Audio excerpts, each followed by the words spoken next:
બનાસકાંઠાના સાંસદ ગેનીબેન ઠાકોરે ફરી એક વખત પોલીસ પર નિશાન સાધ્યું છે। તેઓએ થરાદના પીએસઆઈ ઉપર નિશાન સાધતા કહ્યું કે પીએસઆઈએ ભાજપ અને એક વ્યક્તિને ઇશારે લોકોને ચૂંટણીમાં દબાવવાનું કામ કર્યું હતું। આવા પોલીસવાળાને રાજકારણમાં ખૂબ શોખ હોય ને તો પ્રજાના પૈસે નોકરી કરીને પગાર ન લેવાય, રાજીનામું આપી મેદાને આવવું જોઈએ।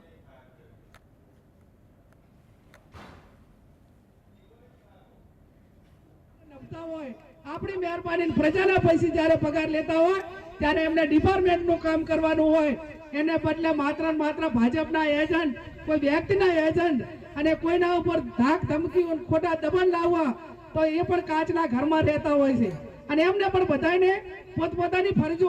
સમજવાની જરૂર છે। આકાઓ હોય ને એ આકાઓ કાયમી આખી જિંદગી સત્તા ઉપર ના રહે અને સત્તા પરિવર્તન થતું રહે, એ લોકશાહીનો ભાગ છે અને જેટાને થાય ને એટાને બધા હાથે દશાના વાયરા વાય, એટલે કોઈ પણ હોય એને પોતપોતાની મર્યાદામાં રહેવાની